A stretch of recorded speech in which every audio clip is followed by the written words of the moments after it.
Margaret Valens stared at the torn help wanted notice in her trembling hand. The promise of gainful employment dissolving into yet another disappointment as the ranch owner's expression shifted from interest to pity. "I'm sorry, madam," he said, avoiding her eyes, "but word gets around in these parts. No offense intended, but a barren woman's considered bad luck on a growing ranch. We need fertility here for the cattle, the crops, everything." It was the fourth rejection that week in the small town of Copper Creek, Wyoming Territory, 1875. At 32, Margaret had heard every variation of the same cruel judgment. A woman unable to bear children was somehow less than whole, cursed even. The whispers had followed her from Illinois after her husband died, leaving her with nothing but the clothes on her back and the cruel brand society had given her.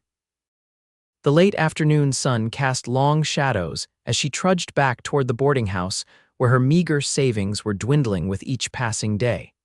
She'd need to move on soon, find another town where her reputation hadn't preceded her. Her skills as a bookkeeper and her knowledge of animal husbandry meant nothing against the superstition that clung to her like trail dust. "You'll be wanting supper, Miss Margaret?" asked Mrs. Henley, the boarding house owner, her only friend in this unforgiving town. "Not tonight, thank you," Margaret replied, forcing a smile that didn't reach her eyes. "I think I'll just retire early." Inside her small room, Margaret removed her bonnet and sat heavily on the edge of the bed. The mirror opposite reflected a woman with striking features, intelligent blue eyes and chestnut hair pulled into a practical bun, but all she saw was failure. 6 years of marriage to Thomas had produced no children, and when fever took him, the whispers began. Barren, cursed, unwanted. Morning came with the sound of commotion in the street below. Margaret dressed quickly in her best and only good dress, a dark blue cotton that had seen better days but still maintained some dignity. Today, she would try the Double Cross Ranch on the outskirts of town. It was her last hope in Copper Creek. The ranch owner, a heavy-set man named Jenkins, barely glanced at her references before shaking his head. "Sorry, Mrs. Valens. Got no need for a woman's touch around here, especially one that." He trailed off, but his meaning was clear. "My condition has nothing to do with my ability to work," she said, her voice tight with the effort of maintaining composure. Jenkins shrugged. "Might be so, but the men are superstitious, you understand." She did understand all too well. Walking back toward town, the weight of defeat bearing down on her shoulders, Margaret barely noticed the approaching rider until his horse snorted beside her, startling her from her thoughts. "Pardon me, madam," came a deep voice. "You shouldn't be walking alone on this road. There's been trouble with bandits lately." Margaret looked up to see a tall man astride a magnificent chestnut stallion. His face was sun-weathered but handsome, with eyes the color of a summer storm and a firm jawline softened by a neatly trimmed beard. His clothes were dusty but of good quality, marking him as someone of means. "I appreciate your concern, sir, but I have little worth stealing," she replied, continuing her walk. The man dismounted with surprising grace for his size and fell into step beside her, leading his horse. "Preston Kincaid," he introduced himself with a slight tip of his hat. "I own the Starlight Ranch about 5 miles north of here." "Margaret Valens," she returned with a small nod, uncomfortable with his attention. "You look like you've had a disappointment, Mrs. Valens," he observed, his tone gentle. Margaret laughed bitterly. "Just another day of closed doors, Mr. Kincaid. You're looking for work?" "Yes, though it seems no one in Copper Creek is willing to hire a widow with my particular circumstances." Preston Kincaid frowned. "And what circumstances would those be, if you don't mind my asking?" Margaret stopped walking, turning to face him directly. If he was going to reject her too, she'd rather it be now than after fostering false hope. "I'm barren, Mr. Kincaid, unable to bear children." "In these parts, that makes me less than worthless, it makes me bad luck." She expected him to tip his hat politely and make his excuses. Instead, he looked genuinely perplexed. "And that affects your ability to work exactly how?" he asked. Margaret blinked in surprise. "It doesn't, not at all." "What kind of work are you looking for, Mrs. Valens?" "I'm skilled with numbers, bookkeeping, accounting. I can read and write well. I also have experience with livestock care and basic veterinary knowledge. My late husband ran a small farm." Preston Kincaid studied her for a long moment, his expression thoughtful. As it happens, Mrs. Valens, I find myself in need of someone with exactly those skills. My previous foreman left rather abruptly last month, and I've been struggling to keep up with the accounts while managing the ranch hands. Margaret's heart quickened, but caution tempered her hope. You're offering me a position as your bookkeeper. I'm offering you a position as my foreman, he corrected, his expression entirely serious. The pay is $40 a month with room and board included. You'd have your own cabin on the property. Margaret stared at him, certain she had misheard. You're foreman, but I'm a woman. Yes, I had noticed that, he said, a hint of amusement in his eyes. But you have the skills I need, and I judge people on their abilities, not their gender or personal circumstances. The men won't take orders from a woman, she warned. My men will take orders from whoever I say is in charge, or they can find employment elsewhere, Preston said firmly. I need someone who can keep the books straight, help manage the ranch hands, and understand livestock. From what you've just told me, that's you. Margaret's mind raced. The offer was almost too good to be true, and experience had taught her to be wary of unexpected kindness from men. Why would you hire me, a complete stranger, for such an important position? Because good help is hard to find, and I trust my judgment of character, he answered simply. Also, Mrs. Henley mentioned you were looking for work. She speaks very highly of you. So that explained the coincidence of their meeting, not chance, but Mrs. Henley's intervention. The older woman had been trying to help her. When would you need me to start? Margaret asked cautiously. Today, if possible. The books are in disarray and the spring cattle drive is coming up. I can send for your things later. Margaret hesitated only briefly. Her alternatives were non-existent, and something about Preston Kincaid's straightforward manner inspired trust. I accept your offer, Mr. Kincaid. For the first time, he smiled fully, transforming his serious face. Excellent, and please call me Preston. Margaret Valens climbed onto the saddle of Preston's second horse, a gentle mare he'd brought along for supplies.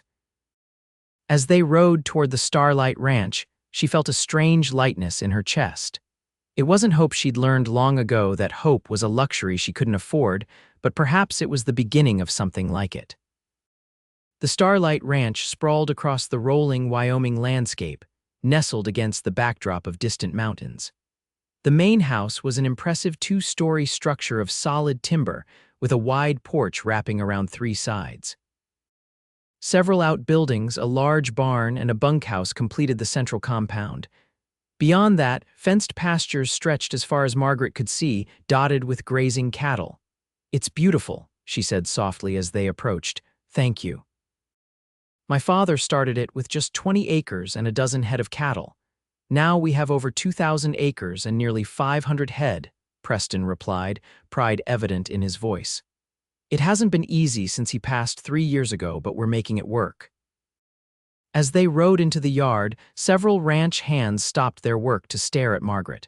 She straightened her back and lifted her chin, acutely aware of the impression she needed to make. A young man of perhaps 20 rushed forward to take the horses.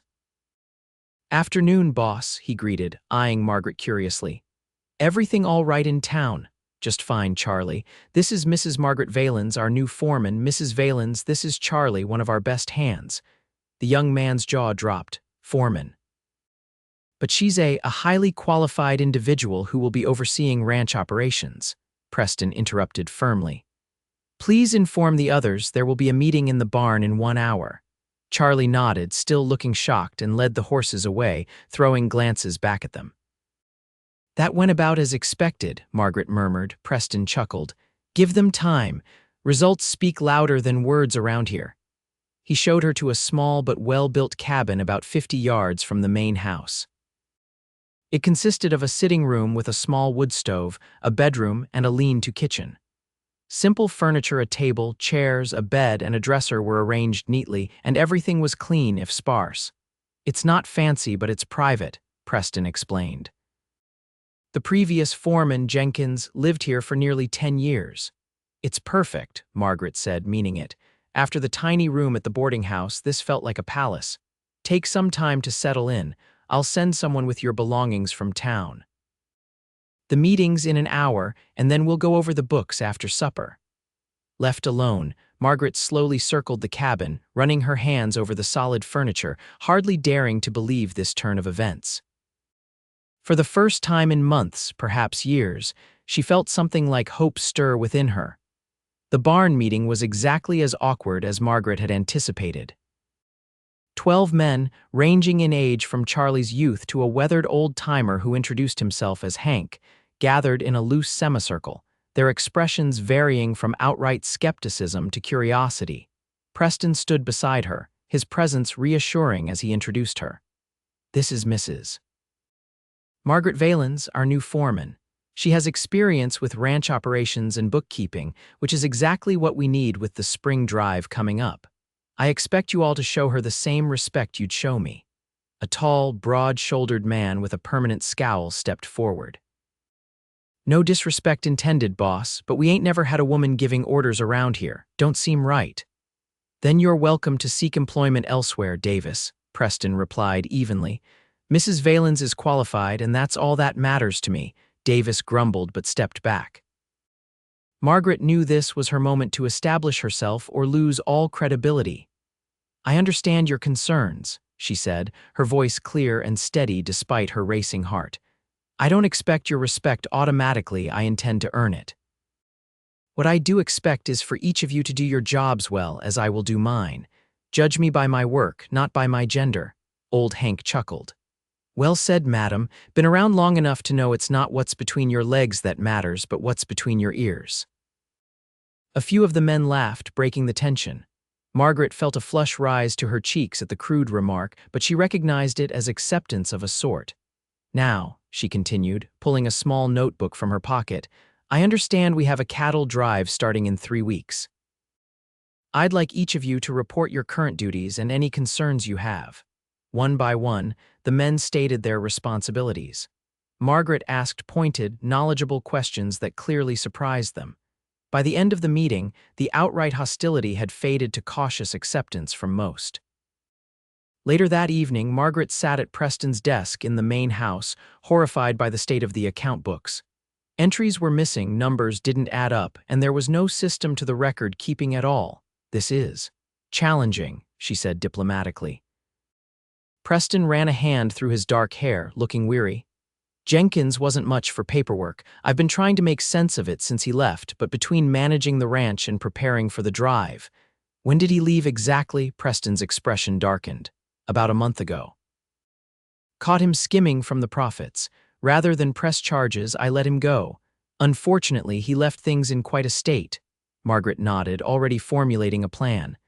"I'll need to create a new system from scratch. It will take time, but I can have it organized before the drive." "You're certain?" "Absolutely." She smiled, feeling truly confident for the first time in years. This was work she could do, work she was good at. "By the time I'm finished, you'll know exactly where every penny comes from and goes to." Preston studied her for a moment, then nodded. "I believe you will." The following days established a rhythm. Margaret rose before dawn, reviewed the day's work over breakfast with Preston, then assigned tasks to the ranch hands. Mornings were spent inspecting the property and livestock, afternoons devoted to reorganizing the chaotic accounts. To her surprise, most of the men adjusted quickly to taking orders from her. Her knowledge of cattle and ranch operations earned their grudging respect, and her fair but firm management style gradually won them over. Only Davis remained openly resentful, challenging her authority at every opportunity.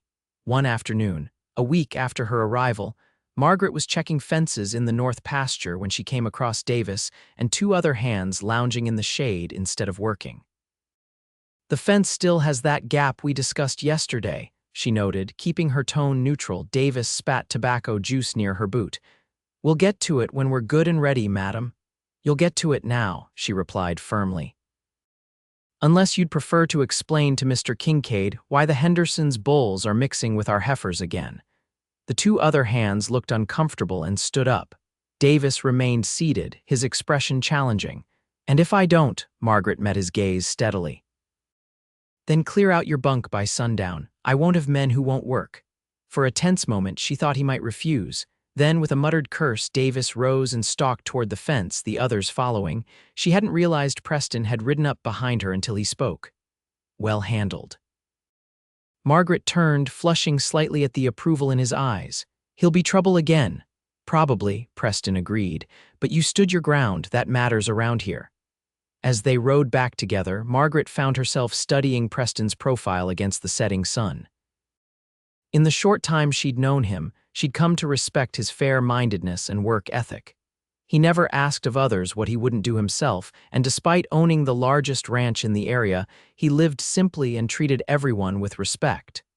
"May I ask you something personal?" she ventured. "Of course. Why aren't you married? Most men in your position would have a wife to manage the household." Preston was quiet for so long that Margaret feared she'd overstepped. Finally, he sighed. "I was engaged once. Emily was the daughter of a banker in Cheyenne. Beautiful, educated, everything a man could want. But when my father died and I had to take over the ranch, she decided a rancher's life wasn't what she wanted after all." "I'm sorry," Margaret said softly. He shrugged. "It was for the best. This life isn't for everyone. It's hard, demanding work with little reward beyond the satisfaction of building something that lasts." He glanced at her. "What about you? If you don't mind my asking, how did you come to be alone?" Margaret hesitated, then decided honesty was best. "Thomas and I were married for 6 years. After 3 years with no children, people began to talk. The doctor said the problem was with me, something wrong inside that meant I could never bear children. Thomas stood by me, said children didn't matter as long as we had each other." She paused, the memories still painful. "Then influenza took him 2 years ago. With no family and the farm mortgage to pay for medicines, I had nothing left. And the people you'd known all your life turned their backs because you couldn't have children," Preston finished, his voice hard with anger on her behalf. "Some did. Others were kind but distant, as if barrenness might be catching." She laughed without humor. "I've been moving west ever since, looking for somewhere to belong." They rode in companionable silence until the ranch house came into view, glowing golden in the sunset. "You belong here now," Preston said quietly, "for as long as you wish to stay." Something warm unfurled in Margaret's chest at his words, but she pushed the feeling aside. She was his employee, nothing more, and she wouldn't make the mistake of reading too much into kindness. The spring cattle drive was rapidly approaching, and Margaret worked from dawn until well past dusk preparing. She reorganized the accounts into a clear, systematic ledger, inventoried supplies, and worked alongside the men to ensure the cattle were ready for the long journey to the railhead in Cheyenne. Preston watched her transformation with admiration. In just 3 weeks, she had gone from a desperate, defeated woman to a confident, capable ranch foreman who commanded respect from even the most stubborn hands.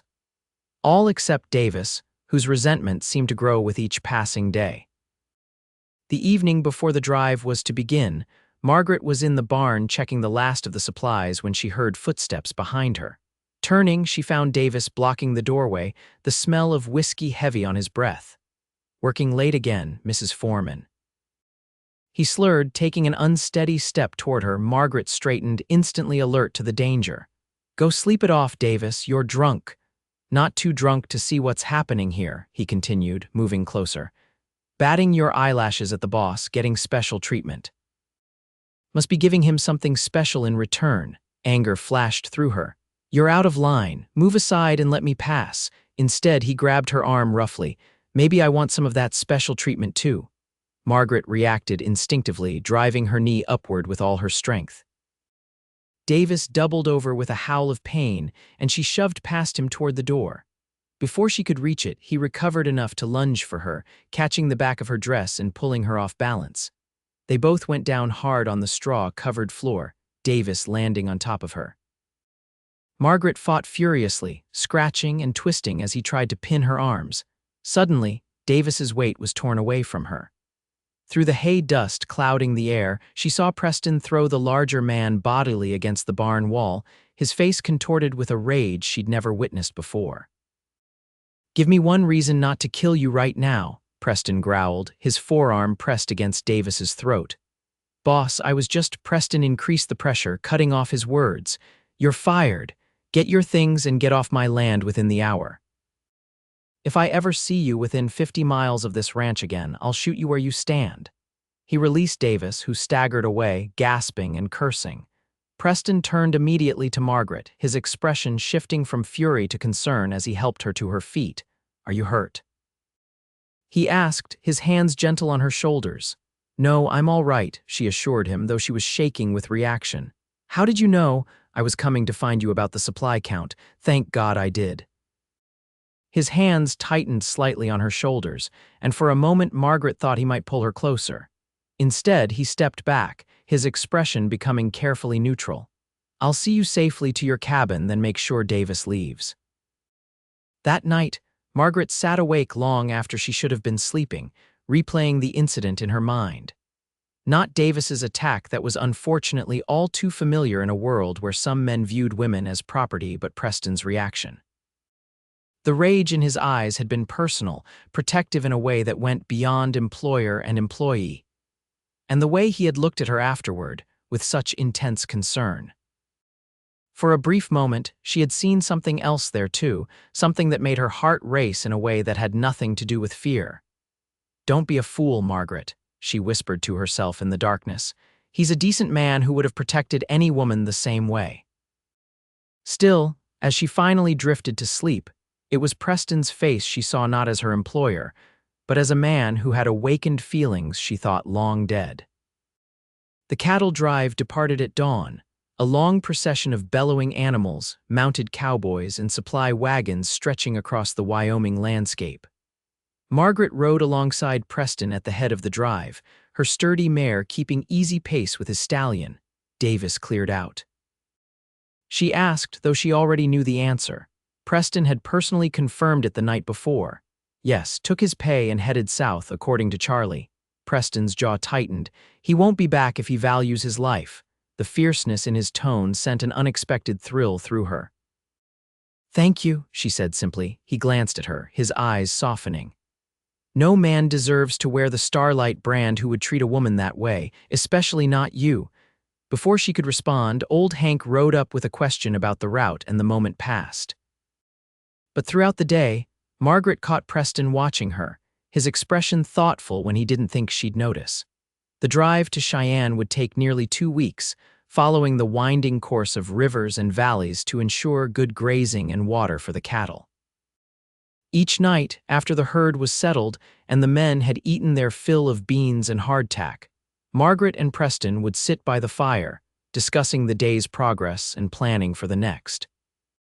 On the 4th night, as the others began to turn in, Preston surprised her by producing a small flask of whiskey. "A little something to ward off the night chill," he explained, offering it to her. "If you'd care to join me." Margaret hesitated only briefly before accepting. The whiskey burned pleasantly going down, warming her from within. "I haven't had spirits since Thomas died," she admitted, handing the flask back. "Why is that? No money for luxuries, and a woman drinking alone invites the wrong kind of attention." Preston nodded, taking a sip himself before recapping the flask. "You're not alone now." The simple statement hung in the air between them, laden with meaning that neither was ready to acknowledge. "Tell me about Illinois," he said instead. "What was your life like there?" And so Margaret found herself speaking of her childhood on her parents' farm, of meeting Thomas at a harvest dance when she was 23, of their simple wedding and the happy years that followed. She spoke of their growing concern as months, then years passed with no sign of children, and the gradual change in how neighbors treated them. "The worst part wasn't the whispers or even the outright cruelty," she confided, staring into the dying embers of the fire. "It was watching Thomas defend me, knowing he could have had a normal life, children, grandchildren if he'd married someone else." "Did he ever make you feel that way?" Preston asked quietly. "Never, not once." She smiled sadly. "He said God had his reasons, and perhaps we were meant to build a different kind of legacy. Then the influenza came, and none of it mattered anymore." Preston was silent for a long moment.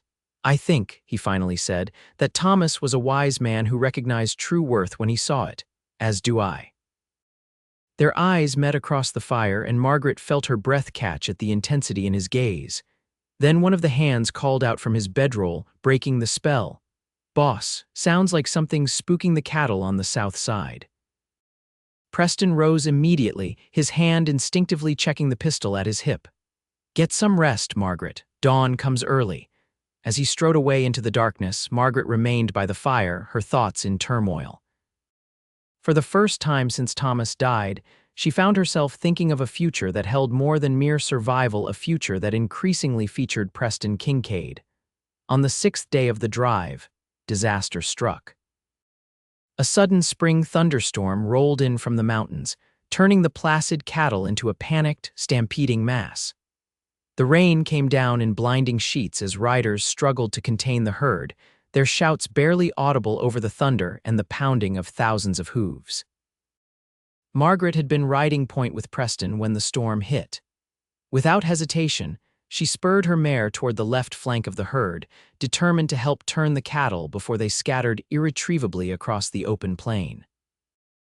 Lightning split the sky, illuminating the chaos in stark white flashes. Through the downpour, she glimpsed Preston on the opposite side, his slicker shining wetly as he worked to turn the leaders of the stampede. The other hands were similarly engaged, each fighting to control their mounts while steering the frightened cattle. Margaret's mare was steady but tiring as they pounded alongside the running herd. Rain stung Margaret's face and soaked through her clothes despite her slicker. Ahead, she spotted a group of cattle breaking away toward a steep-sided gully, a death trap in these conditions. She urged her horse forward, cutting in front of the strays to turn them back toward the main herd. The mare responded valiantly, but as they crossed a patch of mud-slick ground, her hooves slid out from under her. Horse and rider went down hard, Margaret barely managing to kick free of the stirrups as they fell. The impact drove the air from her lungs, and for a terrifying moment, she couldn't move as cattle thundered past mere feet away. Then strong hands were grabbing her, dragging her to safety as her mare scrambled back to her feet nearby. "Margaret, are you hurt?" Preston's face swam into focus above her, rain streaming down his features, his eyes wild with fear. "I'm all right," she gasped, though every breath sent pain shooting through her ribs. "The cattle, damn the cattle," he growled, helping her to her feet. "Charlie, get Mrs. Valens to the chuck wagon," he called to the young hand who had appeared beside them, leading his own horse. "Then come back and help us round up what's left of the herd."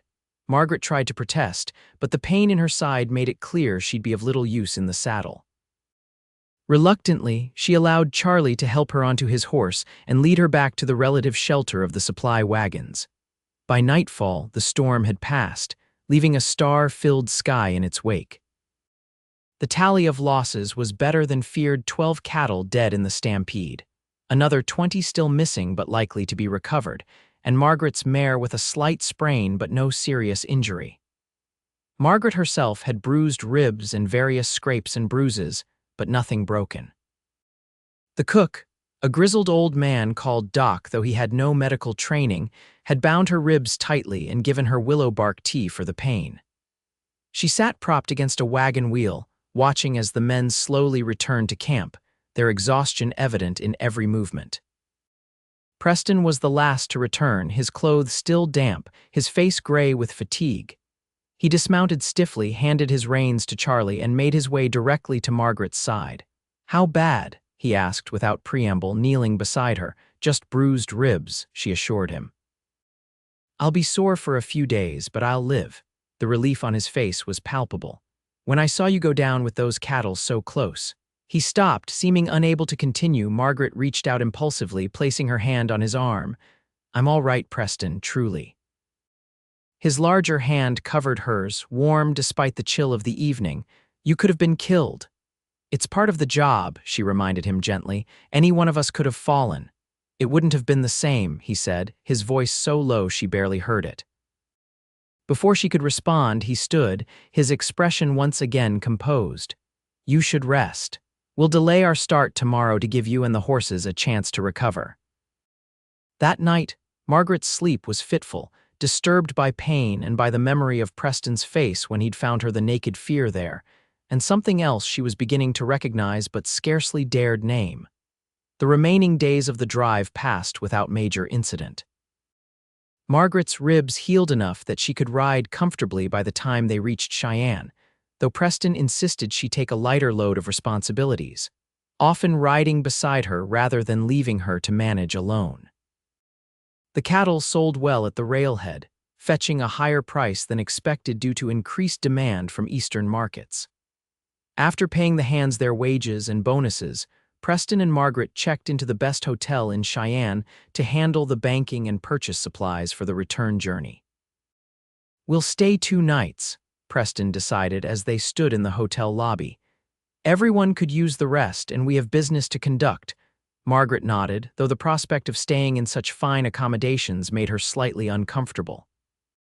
Her travel-stained clothes and dusty boots seemed out of place amid the polished wood and velvet furnishings of the hotel. "I should see about finding a dressmaker," she murmured, looking down at her worn dress. "I'm hardly presentable for a place like this." Preston followed her gaze, then met her eyes with unexpected intensity. "You look perfect to me." The simple statement, delivered with such sincerity, sent warmth flooding through her. Before she could respond, the hotel clerk approached with their room keys, and the moment was broken. That evening, after a hot bath and a proper meal in the hotel dining room, Margaret felt almost human again. Preston had insisted on separate private rooms for them, both a luxury she hadn't experienced since before Thomas's death.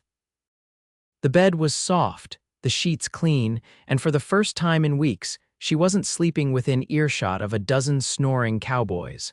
A knock at her door roused her from her contentment. Opening it, she found Preston standing in the hallway, freshly shaved and dressed in clean clothes, his hair still damp from bathing. "I hope I'm not disturbing you," he said, his eyes taking in her own transformation. She had washed her hair and changed into her one good nightgown, covered now by the hotel's plush robe. "I thought you might want to review the sales figures before tomorrow's banking." "Of course," she said, stepping aside to let him enter, suddenly acutely aware of the impropriety of receiving a man in her room while dressed in her nightclothes. Yet something about Preston made her feel safe, respected in a way few men besides Thomas ever had. He set a ledger on the small writing desk by the window, carefully keeping a proper distance between them. "The final tally exceeded my expectations. After expenses and wages, we've cleared nearly $4,000. Margaret's eyes widened. "That's exceptional."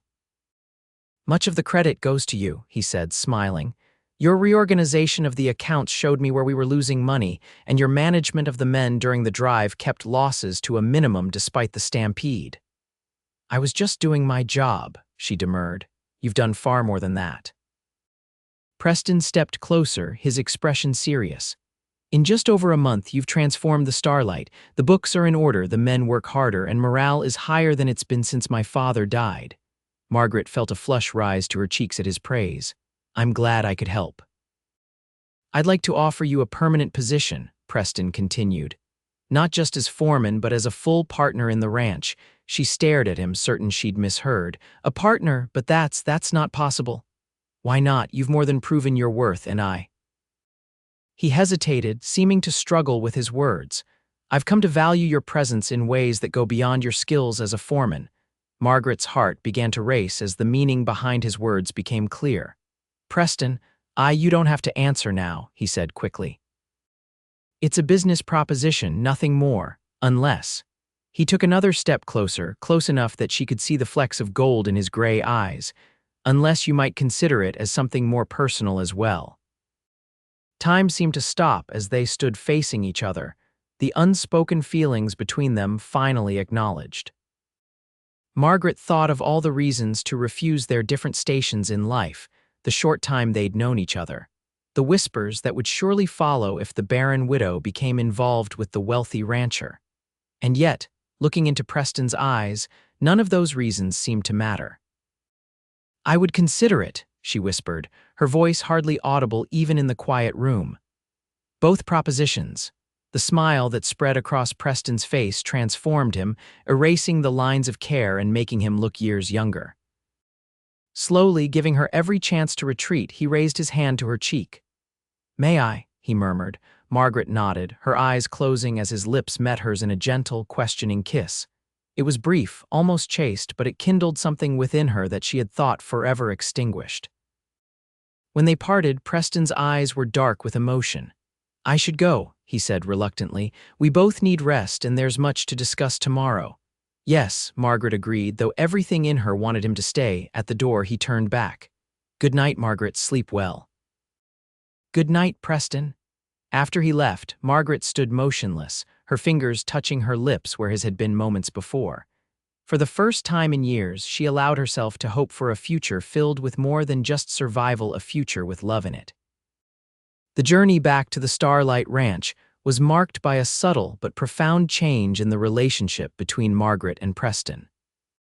Nothing improper occurred, they were both too conscious of propriety and the watching eyes of the ranch hands, but there was a new warmth in their interactions, a shared understanding that something significant had shifted between them.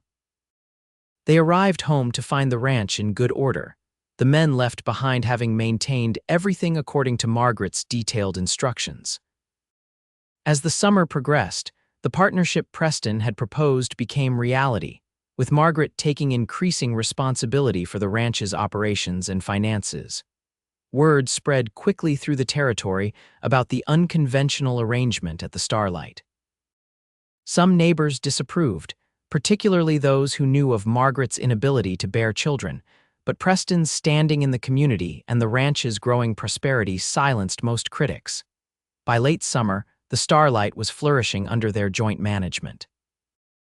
New breeding stock had been purchased, fences extended, and a contract secured with the Army to supply beef to nearby forts at favorable prices. Margaret's careful bookkeeping revealed that profits had increased by nearly 30% since her arrival. One evening in August, as they sat on the porch of the main house watching the sunset paint the distant mountains in shades of gold and purple, Preston broke the comfortable silence between them. "I've been thinking about building an addition to the house," he said casually. "The north side could use another bedroom and perhaps a larger study." Margaret glanced at him, curious. "Are you expecting guests?" "Not exactly." He turned to face her fully, taking her hand in his. "I was thinking it might be nice if you didn't have to walk all the way from the foreman's cabin each morning." Her breath caught as she understood his meaning. "Preston, are you asking you to marry me?" "Yes, I believe I am." His smile was tender but tinged with uncertainty. "I know it's only been a few months, and I understand if you need more time. But I love you, Margaret. I've never been more certain of anything in my life." Tears welled in her eyes, but they were tears of joy, not sorrow. "I love you too," she whispered. "But you should know that nothing has changed. I still can't give you children." Preston raised her hand to his lips, kissing it gently. "I don't want to marry you for children, Margaret. I want to marry you for your strength, your intelligence, your heart.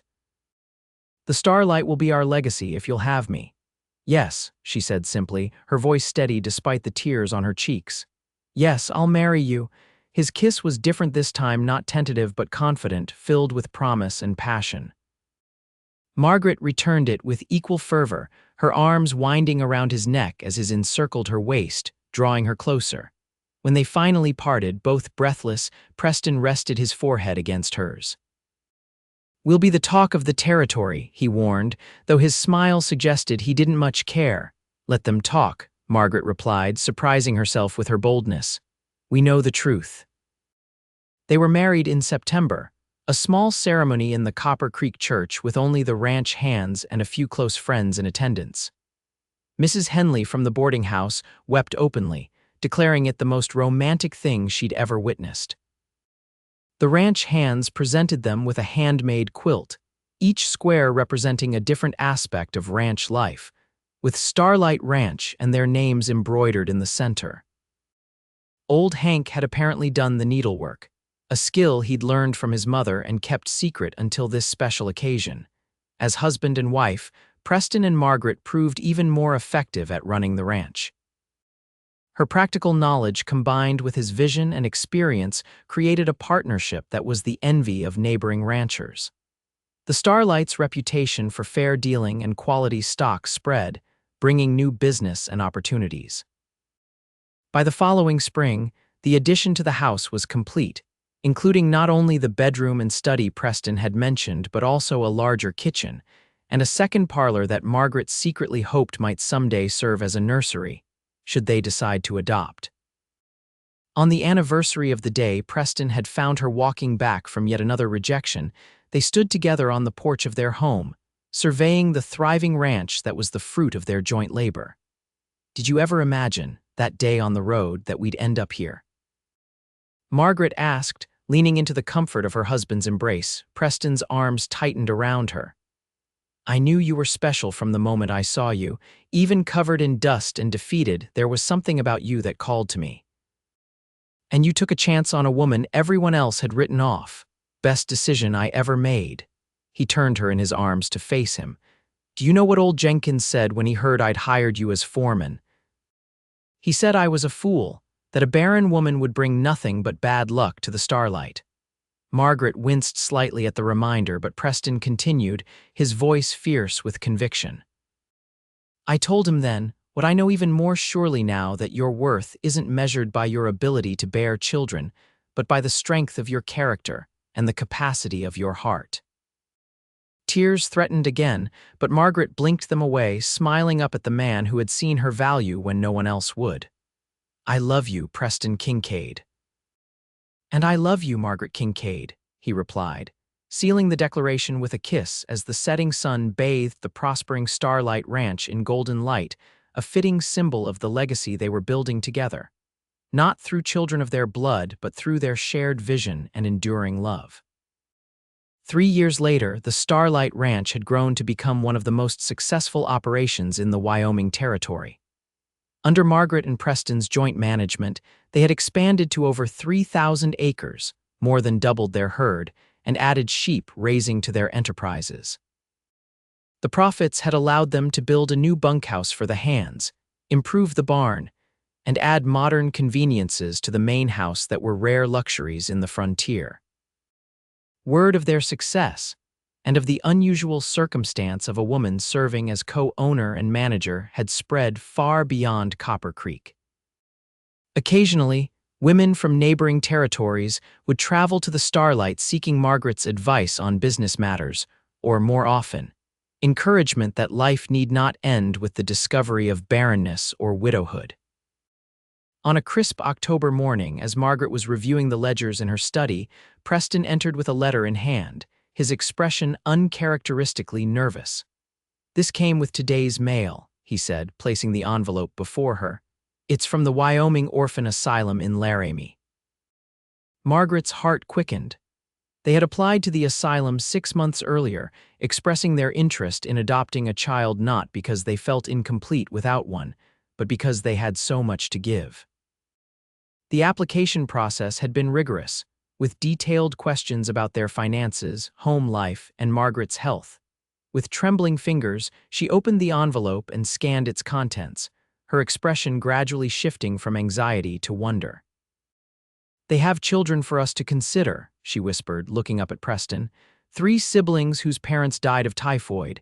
They don't want to separate them, but most families can't take 3 at once." Preston knelt beside her chair, taking her hands in his. "How old are they?" "The oldest is a boy of 7, then girls of 5 and 3. Margaret's voice caught. "Preston, they say the youngest has a clubfoot that needs medical attention. That's another reason they've had difficulty placing them." A slow smile spread across Preston's face. "We have the best doctor in the territory just 20 miles away in town, a house with plenty of room and more than enough love and resources for 3 children. "Are you certain?" Margaret searched his face. "This is more than we discussed. I've never been more certain of anything," he interrupted gently. "Except perhaps asking you to marry me." Tears of joy spilled down Margaret's cheeks as she threw her arms around her husband's neck. "When can we go to Laramie?" "I'll have Charlie prepare the wagon today. We can leave tomorrow." 2 weeks later, the Starlight Ranch welcomed its newest residents, James, Eleanor, and little Sarah Kincaid. The adoption was finalized with remarkable speed, thanks in part to the Kincaids' sterling reputation and in part to the asylum's desperation to find a good home for all 3 children together. The transition wasn't without challenges. James was protective and wary, having spent months trying to care for his younger sisters in the asylum. Eleanor was quiet to the point of silence, speaking only to her siblings. And Sarah, the youngest, suffered not only from her clubfoot but from nightmares that woke the household with her screams. Yet day by day, with patience and unwavering love, Margaret and Preston watched their children begin to heal. Dr. Richardson from Copper Creek confirmed that Sarah's foot could be significantly improved with a series of special boots and exercises, which Margaret diligently supervised. James discovered a natural affinity for horses, spending hours in the stables with Preston learning to care for the animals. And Eleanor slowly blossomed under Margaret's gentle encouragement, revealing a quick mind and talent for drawing. By Christmas, the changes were remarkable. The main house, once so quiet, now rang with children's laughter. The hands, initially awkward around the little ones, had become fiercely protective uncles, teaching James to rope and ride, crafting a doll for Eleanor, and taking turns carrying Sarah on their shoulders when her foot pained her. On Christmas Eve, as the family gathered in the parlor around a pine tree decorated with paper chains and popcorn strings, Preston watched his wife helping Sarah hang a carved wooden star on a low branch. James and Eleanor lay on their stomachs before the fire, engrossed in a picture book Hank had given them. "Happy?" Preston asked softly when Margaret joined him on the sofa. Sarah curled sleepily in her lap. "More than I ever dreamed possible," she answered, her eyes shining with contentment. "Do you remember what you said to me that day you found me on the road? That you judged people on their abilities, not their circumstances?" Preston nodded, recalling the defeated woman he'd encountered and the extraordinary partner she had become. "I meant every word." "You gave me a chance when no one else would," Margaret said, her voice thick with emotion.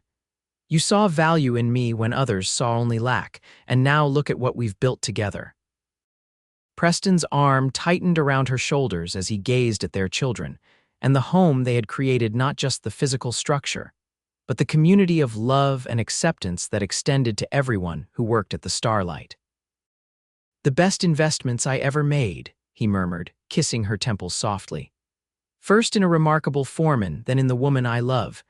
Outside, snow began to fall gently over the prosperous ranch, a blanket of white covering the land that had given so much to them both. From rejection to acceptance, from barrenness to abundance, Margaret's journey had brought her to this moment of perfect contentment, not despite her inability to bear children, but through the strength and resilience that circumstance had forged in her. As Sarah drifted to sleep in her arms, and the older children's excited whispers filled the warm room, Margaret offered a silent prayer of gratitude for the man beside her who had seen beyond society's narrow judgment to the truth of her worth.